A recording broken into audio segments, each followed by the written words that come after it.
ನಮಸ್ಕಾರ ಎಲ್ರಿಗೂ, welcome back to my channel Mane Kai ರುಚಿ.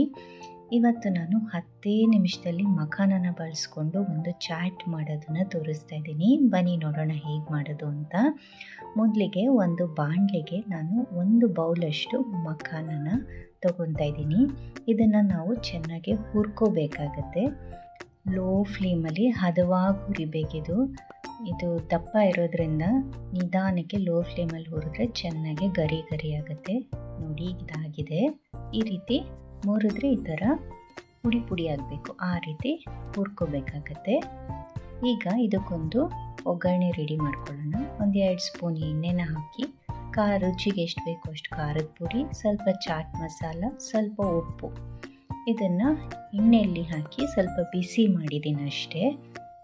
ಈ ಒಗ್ಗರಣೆಗೆ ಹುರಿದಿಟ್ಕೊಂಡಂಥ ಮಖಾನನ ಹಾಕ್ಕೊಂಡು ಈ ರೀತಿ ಮಿಕ್ಸ್ ಮಾಡ್ಕೊಬೇಕು ಚೆನ್ನಾಗಿ.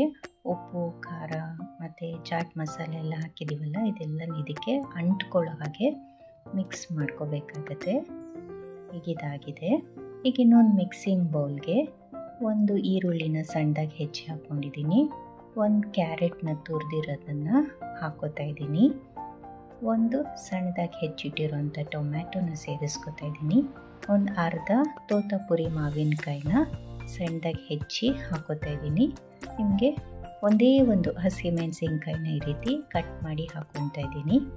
ಸ್ವಲ್ಪ ಕೊತ್ತಂಬರಿ ಸೊಪ್ಪು, 1 ಅರ್ಧ ಬೌಲಷ್ಟು ದಾಳಿಂಬೆ ಹಣ್ಣು, ರುಚಿಗೆ ಎಷ್ಟು ಬೇಕೋ ಅಷ್ಟು ಉಪ್ಪು, 1 ಅರ್ಧ ಸ್ಪೂನಷ್ಟು ರೆಡ್ ಚಿಲ್ಲಿ ಪೌಡರು, 1/4 ಚಮಚದಷ್ಟು ಚಾಟ್ ಮಸಾಲನ ಹಾಕಿ ಚೆನ್ನಾಗಿ ಮಿಕ್ಸ್ ಮಾಡ್ಕೋಬೇಕು. ಇದನ್ನು ಇಷ್ಟಿಷ್ಟೇ ಪ್ರಮಾಣ ಹೀಗೆ ಹಾಕಬೇಕಂತ ಏನಿಲ್ಲ. ನಿಮ್ಮ ಟೇಸ್ಟಿಗೆ ಪ್ರಕಾರ ಐಟಮ್ಸ್ನ ಹೆಚ್ಚು ಕಮ್ಮಿ ಮಾಡ್ಕೋಬೋದಾಗತ್ತೆ.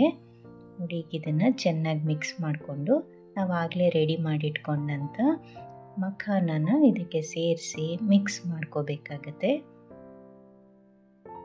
ಉಪ್ಪು, ಹುಳಿ, ಖಾರ ಎಲ್ಲವೂ ಈ ಮಖಾನ ಜೊತೆ ಸೇರಿಕೊಂಡು ರುಚಿ ಅಂತೂ ತುಂಬಾ ಚೆನ್ನಾಗಿರುತ್ತೆ. ನೋಡ್ತಾ ಇದ್ರೇ ಬಾಯಲ್ಲಿ ನೀರು ಬರುತ್ತೆ, ಅಷ್ಟು ಚೆನ್ನಾಗಿರುತ್ತೆ ಇದು. ಹಾಗೆ ಹೆಲ್ತಿ ಸಹ ಹೌದು. ನೋಡಿ, ಇದು ಚೆನ್ನಾಗಿ ಮಿಕ್ಸ್ ಆಗಿದೆ. ಈಗ ಫೈನಲಾಗಿ ಇದು ನೈಲಾನ್ ಸೇವ್ನ ಹಾಕಿ ಮಿಕ್ಸ್ ಮಾಡಿಬಿಟ್ರೆ ಮಖಾನ ಚಾಟ್ ಅಥವಾ ಮಖಾನ ಬೇಲ್ ರೆಡಿ ಆಗುತ್ತೆ. ಯಾವಾಗಲೂ ಕಡಲೆಪುರಿಯಲ್ಲಿ ಮತ್ತು ಮೊಳಕೆ ಕಾಳುಗಳಲ್ಲಿ ಮಾಡ್ಕೋತೀವಿ. ಈ ರೀತಿ ಮಖಾನದಲ್ಲಿ ಮಾಡ್ಕೊಂಡು ನೋಡಿ, ಹೆಲ್ತಿಗೂ ತುಂಬಾ ಒಳ್ಳೆಯದು. ಹಾಗೆಯೇ ರುಚಿ ಅಂತೂ ತುಂಬಾ ಚೆನ್ನಾಗಿರುತ್ತೆ. ಈ ವೆದರ್ ಸ್ವಲ್ಪ ಥಂಡಿ ಇರೋ ಟೈಮಲ್ಲಿ ಸಂಜೆ ಹೊತ್ತು ಕಾಫಿಗೆ ಜೊತೆಗೆ ಇದನ್ನು ತಿನ್ನೋಕ್ಕೆ ತುಂಬಾ ರುಚಿಯಾಗಿರುತ್ತೆ. ಬಜ್ಜಿ, ಬೋಂಡ, ವಡೆ ಇಂಥದ್ದನ್ನೆಲ್ಲ ಅವಾಗವಾಗ ಮಾಡ್ತಾನೆ ಇರ್ತೀವಿ. ಅದೆಲ್ಲ ತಿಂದು ಬೋರ್ ಆಗಿದ್ದರೆ ಈ ರೀತಿ ಒಂದ್ಸಲ ಮಾಡ್ಕೊಂಡು ನೋಡಿ, ತುಂಬಾ ಚೆನ್ನಾಗಿರುತ್ತೆ. ನೋಡ್ತಾ ಇರ್ಬೋದು ನೀವು, ಒಂದು 10 ನಿಮಿಷದಲ್ಲಿ ಇದನ್ನು ರೆಡಿ ಮಾಡ್ಕೊಂಬಿಡ್ಬೋದು. ತುಂಬಾ ಈಸಿ ಇದು. ಇದ್ರ ಜೊತೆಗೆ 1 ಲೋಟ ಕಾಫಿ ಇದ್ಬಿಟ್ರೆ ಅಂತೂ ಸಖತ್ತಾಗಿರುತ್ತೆ. ಟ್ರೈ ಮಾಡಿ, ಹೇಗೆ ಬಂತು ಅಂತ ಖಂಡಿತ ಕಮೆಂಟ್ ಸೆಕ್ಷನಲ್ಲಿ ತಿಳಿಸಿ. ಹಾಗೆಯೇ ಈ ವಿಡಿಯೋ ನಿಮಗೇನಾದರೂ ಇಷ್ಟ ಆಗಿದ್ದಲ್ಲಿ ಪ್ಲೀಸ್ ಲೈಕ್ ಮಾಡಿ, ಶೇರ್ ಮಾಡಿ ಮತ್ತು ಸಬ್ಸ್ಕ್ರೈಬ್ ಮಾಡಿ ಅಂತ ಹೇಳ್ತಾ, see you in the next video. Happy cooking.